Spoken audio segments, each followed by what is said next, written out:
Patreon.com/the Walk-Off Podcast. $4 a month gets you in there.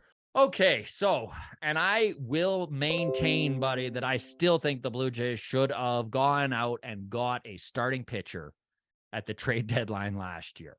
But man, oh man, am I ever counting my lucky stars that they didn't go all in on Frankie Montas, buddy.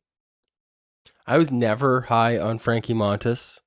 Too much risk, and now it's showing that's the case.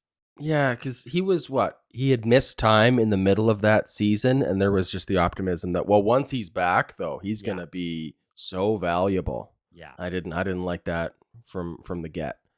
Let's look at so let's just get the horse carriage out of the way. Let's start with the fact Frankie Montas, it has been announced in the last 48 hours that he is going to undergo shoulder surgery and probably going to miss the entirety of the season. He may come back late, but we'll see what happens there.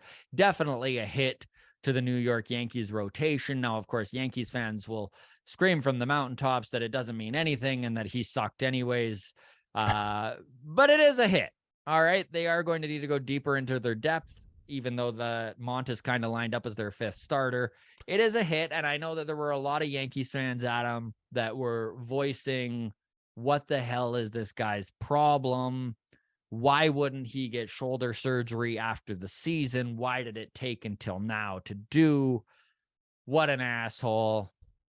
Like the Yankees medical team didn't have everything to do with this, like there wasn't a bunch of Yankees guys with being like, you know what, if we can avoid surgery, let's do it. I think that that's where that came from. It is too bad it didn't work out that way for him. You got to feel for the kid, but I mean, it reminds me of Trevor Story. Yeah. Getting, shortstop's equivalent of Tommy John, essentially. Yeah. And the timing was weird last year. We questioned it too. We're like, what the hell? Yeah, it was really an odd spot in the off season for that announcement. Like, I mean, look. But I think it is important for fans to remember that these players aren't an island. They're not there making these decisions and calls on their own. There's literally a team of physicians and doctors working with the organization they're with to make these decisions as well as they can, right? Look, I don't want to. Okay, who's the reliever that we just added? Zach Eric Green? Swanson. No. Oh yeah, Chad Green. Yeah, Chad Green. Thank you. So with Chad Green, and this is going to tie back into Frankie Montas, okay, and Trevor Story. So with Chad Green, we're not expecting him to come back until August, like the midpoint of this season, right? Some point over the summer. And then the expectations are low. Yeah. Right? It is, look, this is a guy with upside for year 2, 3, and 4, maybe. Yeah. If we get much out of him this year, it's like icing on the cake. Maybe there is a consideration for a Frankie Montas to go. In October, he's talking with his doctors, he's talking with his agent, he's talking with his wife, and he's going, look, I can get the surgery right now. And I can probably be back throwing by August of next year. Yeah. But then I'm going to be like fresh off my recovery and my rehab. Yeah. My numbers at the second half of next year probably aren't going to be that good.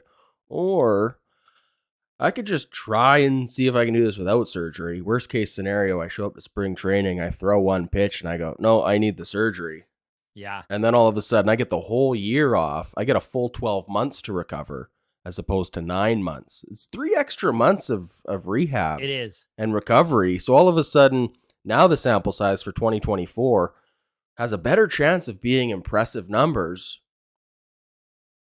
I'm not really looking at his contract or anything right now, so I don't know how close he is to free agency, how much of a big factor it is. But it's still, I think it's this year and next year. I think they got Montas for is the last 2 years here. I could be wrong. Maybe we'll double check that. I can look that up. It's a consideration, I think, and I think it is a consideration. Although I will say, let's not let Brian Cashman completely off the hook here. I think he was feeling pressure from that fan base after losing out on Luis Castillo to the Mariners last trade deadline. And I think he may have given up a little much to get Frankie Montas, who was truly limping through the season last year. Okay, so Frankie Montas, by the way, $7.5 million for this year, and then he's a free agent, UFA. Right. So this year, So this is his last year then. Yeah. So this hurts. I don't know how This that's going to play basically out means going they into free lost all agency. their prospects for pretty much nothing. And what Yeah, were I the mean, prospects in their rankings? he's probably not going to pitch for the Yankees again. Okay, so here's the New York sent, this is via MLB.com. New York sent 4 minor leaguers to Oakland for Montas and Trevino. So they sent Ken Waldachuk. I'm just going to read the number of these prospects because Yeah. the names won't mean anything. So they sent their number 5, their number 10, their number 20, and their number 21 prospect.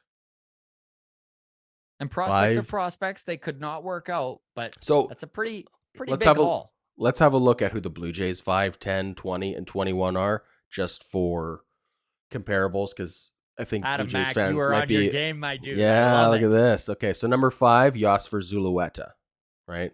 A lot of optimism there. Adam Mako, recently acquired, is our number 10 prospect. Number 20, CJ Van Eyck. Friend of Missed the last show. season with a Tommy John Yep. surgery, but there's some optimism there. He was a top 10 prospect before the surgery.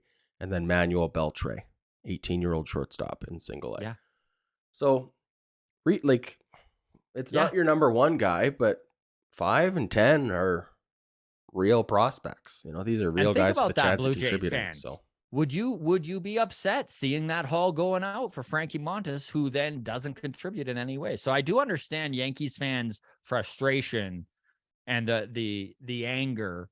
Yeah, man. Hindsight's 2020, but glad the Blue Jays weren't in on that.